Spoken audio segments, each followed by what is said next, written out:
बिहार में BPSC, UPSC, Bihar दरोगा और अन्य प्रतियोगिता परीक्षा की तैयारी करने वाले छात्रों को रजनीश सिंह तोमर का नमस्कार। और इसके साथ ही आज हम बिहार वासियों के लिए एक विशेष दिन है, बिहार स्थापना दिवस। आज ही के दिन बंगाल से बिहार अलग हुआ था, तो बिहार स्थापना दिवस पर हमारे सभी बिहार वासियों को और बिहार में हमारे अभ्यर्थियों को आईएएस गुरु रजनीश सिंह तोमर की तरफ से हार्दिक शुभकामनाएं। तो चलिए दोस्तों, आज हम लोग यूपीएससी, बीपीएससी, बिहार दरोगा को ध्यान में रखते हुए, हालांकि पेपर का जो हम लेबल रख रहे हैं उसमें बिहार दरोगा में तो लेबल नहीं आएगा, यूपीएससी या बीपीएससी में किसी तरह आ सकता है। आज करंट अफेयर्स में हम लोग विज्ञान और टेक्नोलॉजी लेने जा रहे हैं। 11 से लेकर के 15 क्वेश्चन इसमें होगा। तो चलिए आज शुरू करते हैं हम लोग।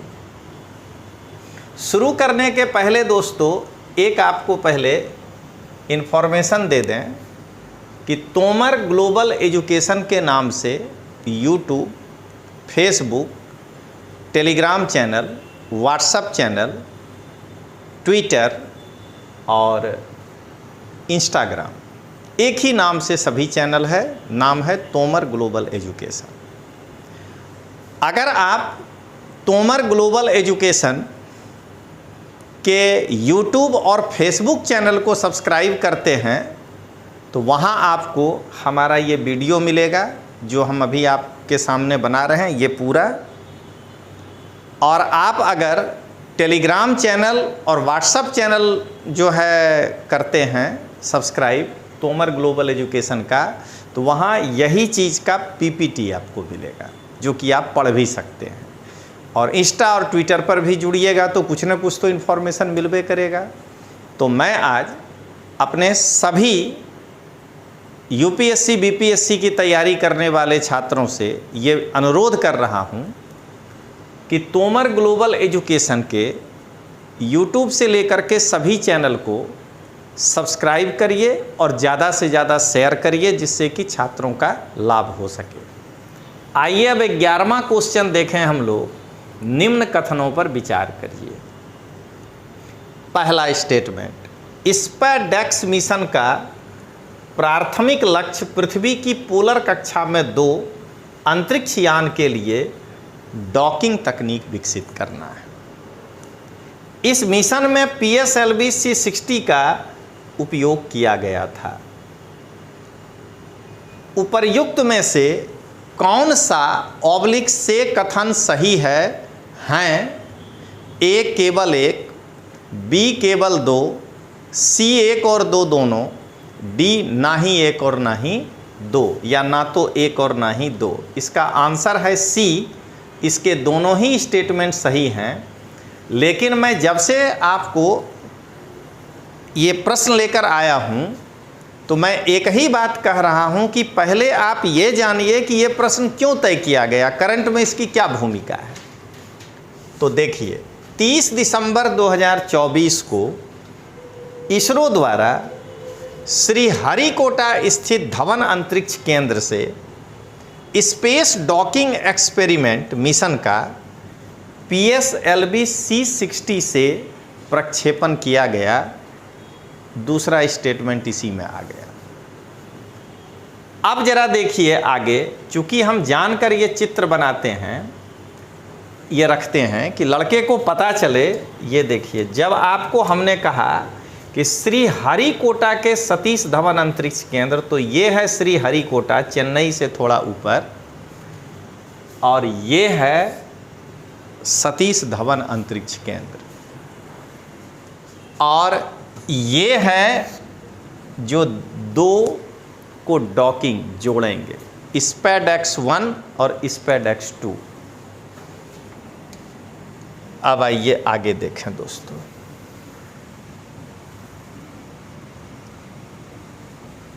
ये देखिए, PSLV C-60 से इसको छोड़ा गया था, तो ये है PSLV C-60। इसमें स्टेज 4, स्टेज 3, स्टेज 2, स्टेज 1, 4 चरणों में इसमें जो है ईंधन भरा जाता है। और ये उसका पूरा चित्र है। जब आप इसको ट्रेडिशनली पढ़ेंगे और हम कभी आएंगे आपके लिए यूट्यूब पर लेकर तो इसको पूरा डिटेल्स बताएंगे। अब आइए इस मिशन का उद्देश्य क्या है। तो इस मिशन का उद्देश्य 2 छोटे अंतरिक्ष यान को एक दूसरे से मिलाते हुए डॉक करना और अनडॉक करने की क्षमता का प्रदर्शन, जोड़ना और हटाना। लेकिन ये चित्र उसका नहीं है, ये चित्र इसका है। इसका प्राथमिक लक्ष्य क्या है? तो पृथ्वी की निचली कक्षा यानी लोअर अर्थ ऑर्बिट किसको कहते हैं? ये है LEO।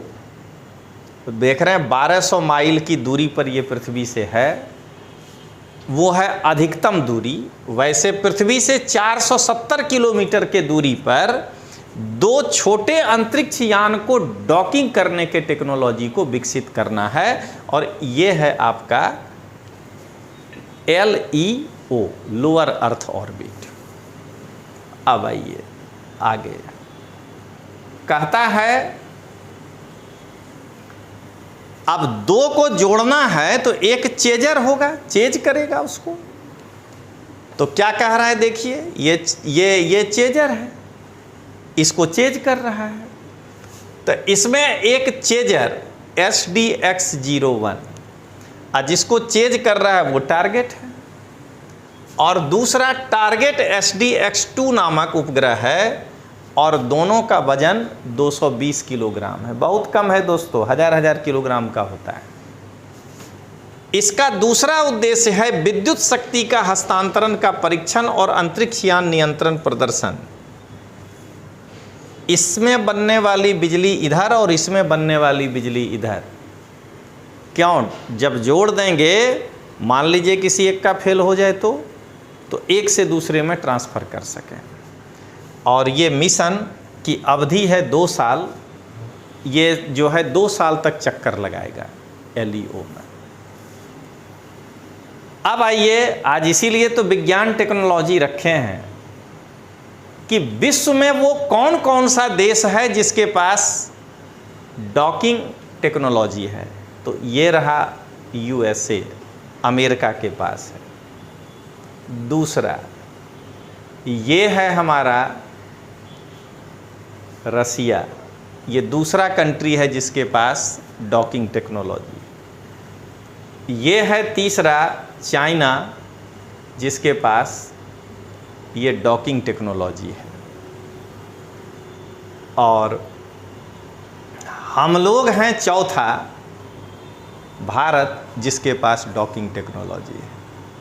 तो विश्व में, अब इसी को देख लीजिए पढ़ने से, कल को अगर अगला ही क्वेश्चन बदल दे कि हाल ही में LEO में भारत ने जो डॉकिंग टेक्नोलॉजी के द्वारा क्या कहते हैं SpaceX-1 और SpaceX-2 को जोड़ा, तो इस प्रकार के टेक्नोलॉजी वाले देशों में भारत का कौन सा नंबर है? पहला, दूसरा, तीसरा, चौथा, हो गया बिहार दरोगा की परीक्षा। कल को ये भी कह सकता है कि नीचे के देशों पे विचार करें, 1-2 नहीं होगा, ABC होगा। A America, B Russia, C Bharat, D उपरोक्त में से तीनों। तब कहे कि नीचे वर्णित देशों में किस देश के पास डॉकिंग अनडॉकिंग टेक्नोलॉजी है। कोई भी प्रश्न आ सकता है। इतना थ्योरी पढ़ने के बाद आपको ये कई प्रकार के प्रश्न जो है आप देख सकते हैं। मतलब ये आपको एक बृहद आकार वाला क्वेश्चन पढ़ा दे रहे हैं। अब आप उस पर से चाहें दरोगा, कांस्टेबल, कुछ निकाल सकते हैं। टीचर कहीं भी अगर करंट पूछा उसको 1 लाइनर में तब्दील कर लेना है। मान लीजिए आपको अगर इतने पूछ दे कि भारत ने जो डॉकिंग टेक्नोलॉजी के मिशन को भेजा तो उसमें चेजर कौन था? SDX-1, SDX-2। SDX-1 क्या है? तो डॉकिंग टेक्नोलॉजी में प्रयुक्त होने वाला चेजर अंतरिक्ष यान। कैसा भी क्वेश्चन पूछा जा सकता है। अब आइए निम्न कथनों पर विचार कीजिए।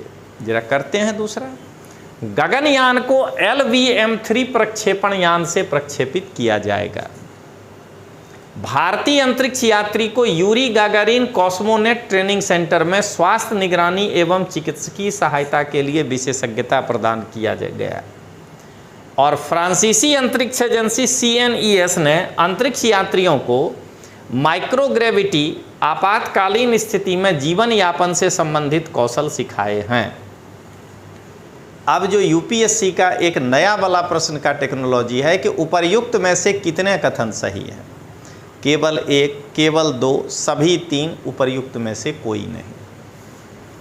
तो देखिए जरा, इसमें हम एक ही स्टेटमेंट सही रखे हैं, बाकी सब गलत है। लेकिन मेरा जो मेन मिशन है कि हमारे विद्यार्थी को ये पता चले कि इस प्रश्न को किस कारण से पूछा गया, क्योंकि मैं इतना ही जानता हूं कि भगवान बुद्ध ने कहा है अपने प्रतिसमुत्पाद में कि हर वस्तु या हर घटना के पीछे कोई न कोई कारण होता है। अगर आप कारण को समझ लेंगे तो घटना समझ में आ जाएगी। तो देखिए ये क्यों पूछा जा रहा है। तो कहता है 4 दिसंबर 2024 को भारतीय अंतरिक्ष अनुसंधान संगठन इसरो और यूरोपीय अंतरिक्ष एजेंसी ने गगनयान मिशन के लिए ग्राउंड ट्रैकिंग सहायता के लिए एक तकनीक कार्यान्वयन योजना पर हस्ताक्षर किया है। बस हो गया। अब इस पर से प्रश्न बन जाएगा कि इसरो, यूरी गैगारिन, देख रहे हैं ये सब आपस में जो है सिग्नेचर किया है। तो क्या किया है समझौते पर? तो आइए जरा एक बार देखें। ये देख रहे हैं, ये हमारा इसरो का फोटो है, ये ऑफिस का, और ये जो है यूरी गैगारिन अंतरिक्ष सेंटर का है। अब थोड़ा पढ़ भी लें, खाली फोटोवे लगा देने से तो नहीं काम चलेगा। तो सुनिए, गगनयान भारतीय अंतरिक्ष अनुसंधान संगठन का एक मिशन है। इसके अंतर्गत 3 उड़ानें भेजी जाएंगी। 2 होगा मानव रहित और 1 में इंसान जाएगा, सुनीता विलियम्स जैसा। अब आइए, यह पृथ्वी से LEO मतलब 300 से 400 किलोमीटर की ऊंचाई पर, ई वाला जो है ये हल्का डार्क वाला LEO है, ये MEO है और ये HEO है। 5 से 7 दिन तक ये परिक्रमा गगनयान करेगा। अब जरा आगे बढ़े हम लोग। ये है अपना विशालकाय GSLV। इसे GSLV Mk3 द्वारा लॉन्च किया जाएगा। GSLV Mk3 को ही LVM-3 भी कहा जाता है, ठीक ना। अब आइए आगे देखें हम लोग। ये है यूरी गैगारिन कॉस्मोनॉट ट्रेनिंग सेंटर, वो था स्पेस। तो क्या देख रहे हैं, भारतीय अंतरिक्ष यात्रियों को रूस के यूरी गैगारिन कॉस्मोनॉट ट्रेनिंग सेंटर में माइक्रोग्रेविटी आपातकालीन स्थिति और अंतरिक्ष में जीवन यापन से संबंधित कौशल सिखाया गया। और हम प्रश्न में क्या सेट कर दिए थे, जो अभी पढ़ाएंगे फ्रांस ने जो दिया है, फ्रांस वाला इसमें डाल दिए थे, ये वाला उस फ्रांस वाले में डाल दिए थे। अब आइए जरा देखें फ्रांस वाला, ये है CNES।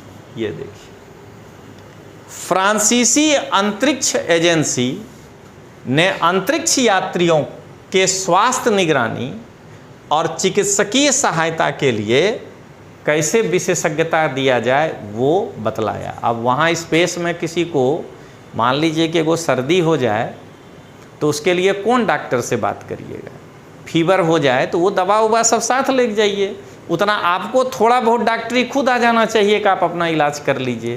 तो वो यहाँ पर सिखाया गया। अब आइए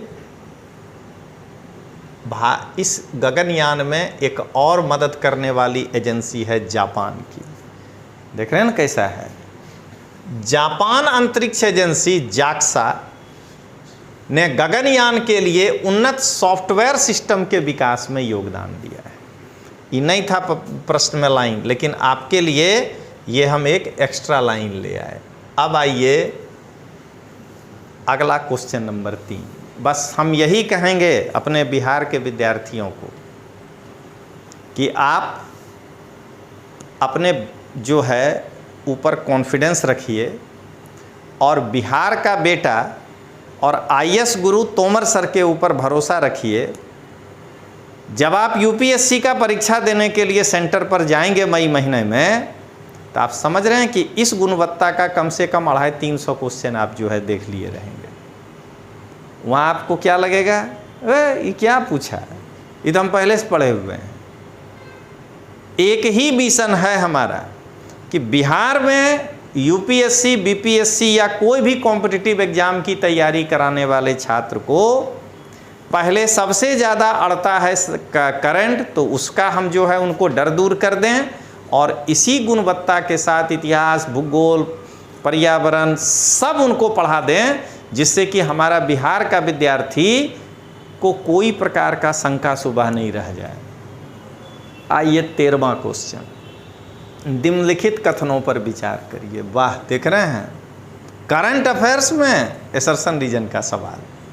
कथन 1, बायोबिटुमिनस वनस्पति तेल फसल के ठूंठ और लिग्निन से विकसित किया जाता है। बायोबिटमिन टर्मिनोलॉजी हुआ जो कि या तो वनस्पति तेल से बनता है या तो फसल का जो ठूंठ है उससे, अन्यथा लिग्निन एक पौधा है। कथन 2, भारत अपनी कुल बिटुमेन, ये बायोबिटुमेन है, कुल बिटुमेन आवश्यकता का 50% आयात करता है। अब कहता है कि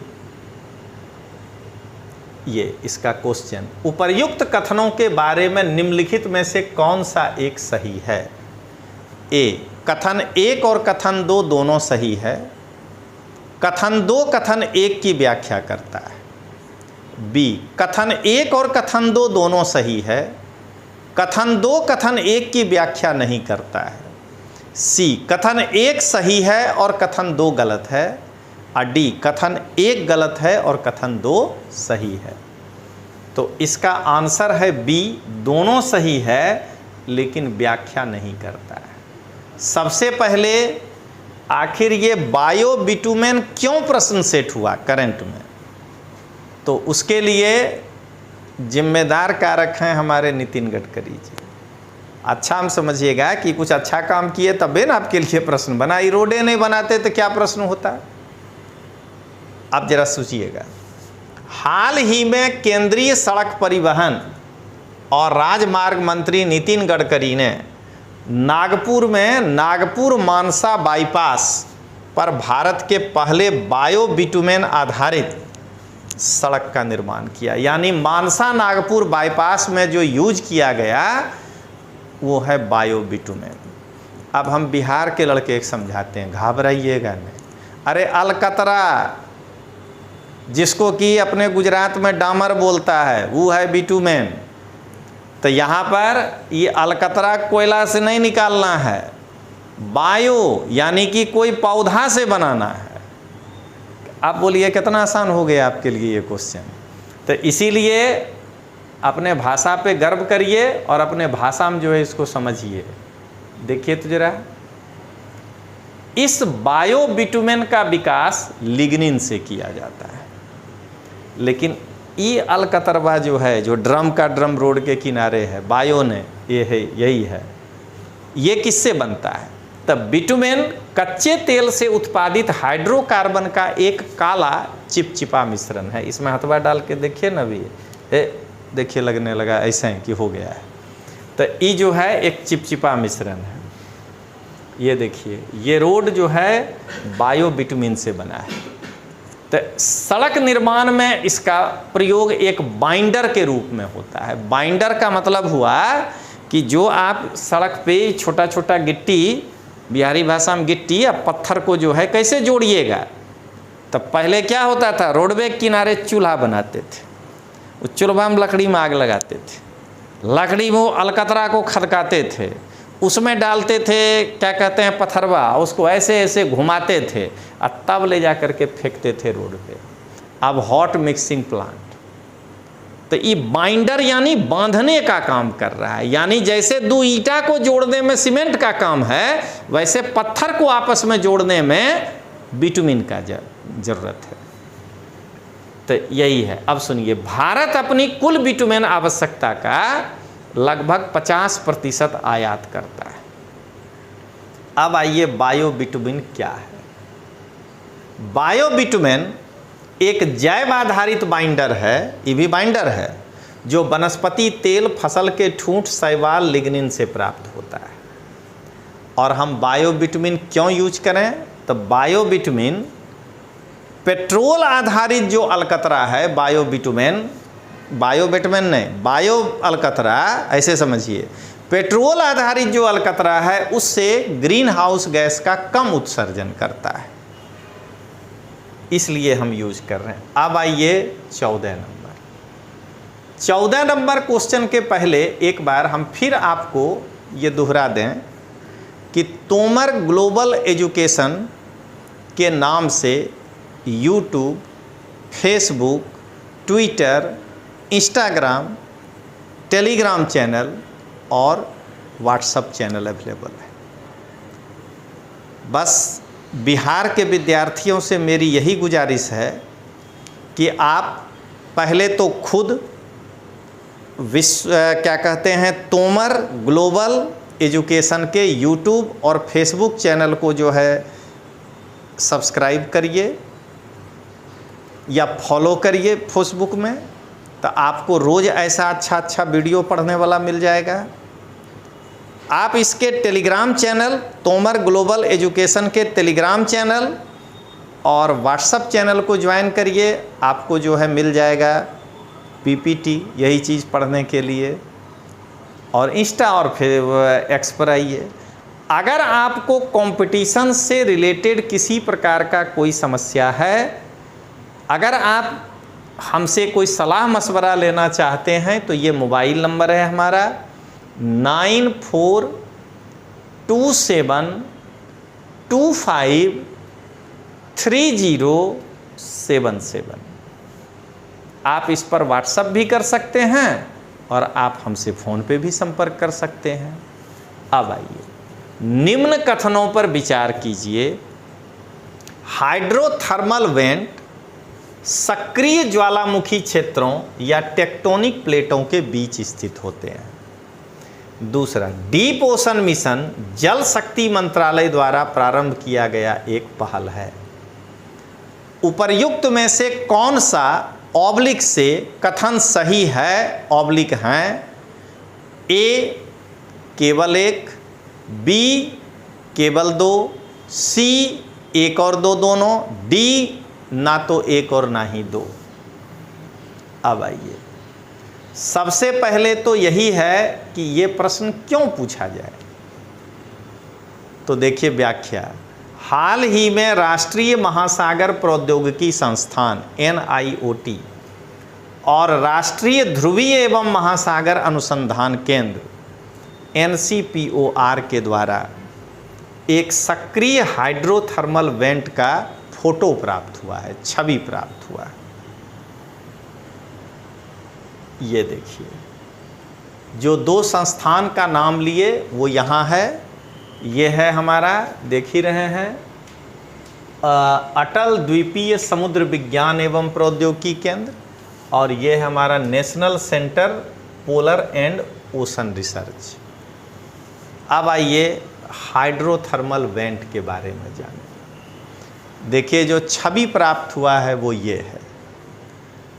हाइड्रोथर्मल वेंट से गर्म पानी और खनिज का मिश्रण समुद्री तलछट से बाहर निकलता है।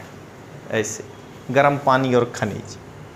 ये वेंट आमतौर पर सक्रिय ज्वालामुखी जहाँ समुद्र में है वहाँ, या टेक्टोनिक प्लेट, ठीक ना, के बीच स्थित होता है। 2 प्लेट जहां आकर के जुड़ रहा है वहां पर होता है।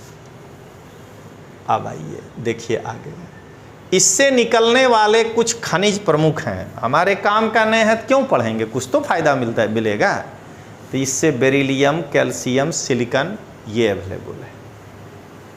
अब आइए, डीप ओशन मिशन जो है हमारा, वो पृथ्वी विज्ञान मंत्रालय की महत्वाकांक्षी पहल है। ये मिनिस्ट्री ऑफ अर्थ साइंस, और ये है डीप ओशन मिशन का फोटो, समुद्र में जा रहा है,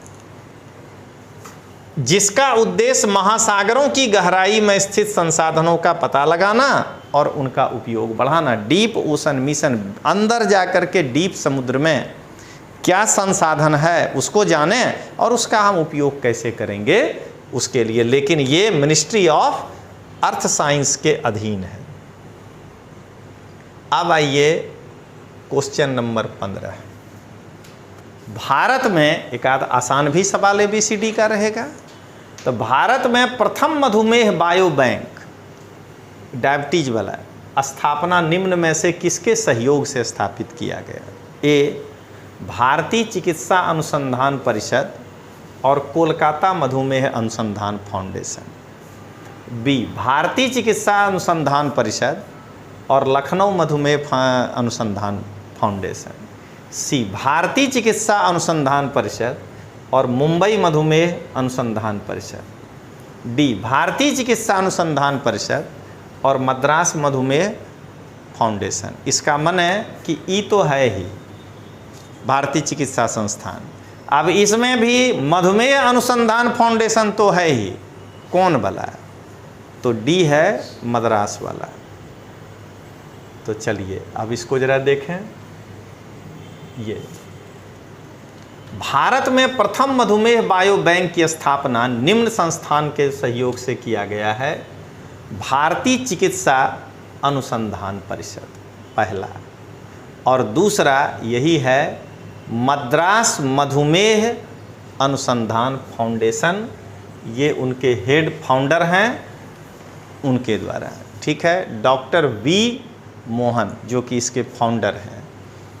तो इस प्रकार से आज आप तीसरे टेस्ट के अंतर्गत 15 क्वेश्चन को देखें। एक बार मेरे बिहार के छात्र और बिहार वासियों को आज बिहार स्थापना दिवस की फिर से बधाई, और अंत में यही कहेंगे, जय हिंद, जय बिहार।